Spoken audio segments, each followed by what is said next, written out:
En 1889, on a inventé le chauffe-eau résidentiel. Il en a coulé de l'eau sous les ponts depuis, mais le concept tient toujours. Cet appareil possède un dispositif de chauffage au gaz naturel, au propane et à l'électricité. Comme il maintient une température constante dans son réservoir, on a toujours de l'eau chaude à notre disposition. Imaginez la vie sans chauffe-eau. Ça fait froid dans le dos. Un chauffe-eau peut avoir l'air banal, mais à l'intérieur, cet appareil est tout feu tout flamme. Pour en fabriquer un, une presse hydraulique commence par donner à un flanc d'acier circulaire une forme convexe. Ce dôme va constituer la base du chauffe-eau à gaz. C'est là qu'on posera le brûleur. Puis, des rouleaux situés derrière et au-dessus plient une feuille d'acier au contour d'un cylindre pour former l'intérieur du réservoir. Un appareil de soudure à la molette tient ensemble les deux moitiés du réservoir avant de les souder l'une à l'autre.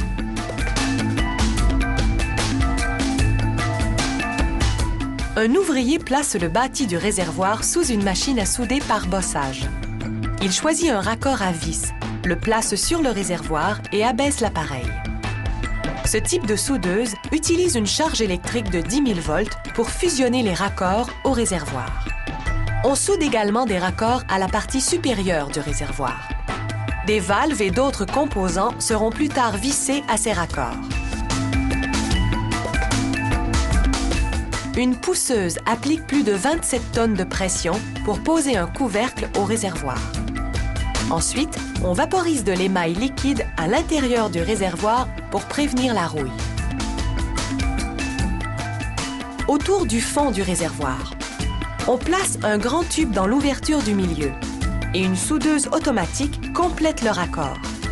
Le tube servira de conduit de fumée au brûleur.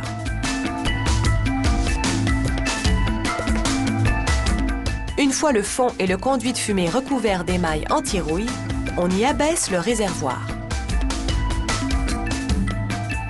Des bras de soudure robotisés s'affairent aux deux extrémités du réservoir. L'un y soude la base et l'autre fusionne le conduit de fumée au couvercle. Le moment est venu de faire un essai d'étanchéité.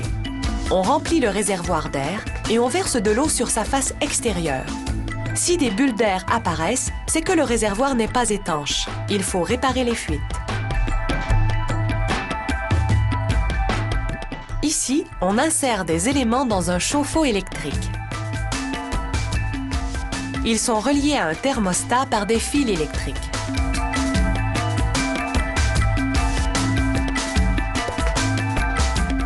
Maintenant, il faut fabriquer l'enveloppe extérieure du réservoir qu'on appelle la chemise. Un ouvrier fait glisser une feuille d'acier peint sur un mandrin pour lui donner une forme cylindrique. Une presse à fermeture glisse le long d'un rail pour faire s'épouser les deux côtés du joint.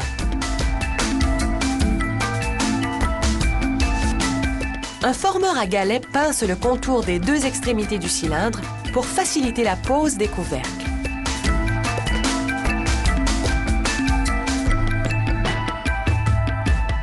Ici, on enveloppe un réservoir d'un tablier plastique avant de lui enfiler sa chemise, de façon à laisser voir les composantes électriques.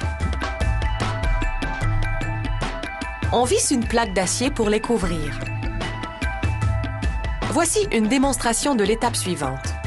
En quelques secondes, une réaction chimique fait décupler de volume une mousse de polyuréthane. On injecte ce type de mousse à l'intérieur du tablier plastique qui se trouve entre le réservoir et la chemise. La mousse va servir d'isolant au réservoir. Enfin, on termine l'installation des fils sur le chauffe-eau électrique et on passe à l'inspection. Tout est en ordre.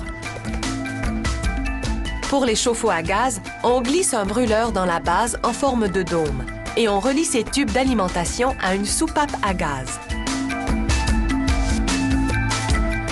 On pose quelques fils qui contrôlent l'allumage, puis on raccorde le brûleur à la conduite de gaz pour faire un essai. Cette lueur est le signe que le brûleur est en marche.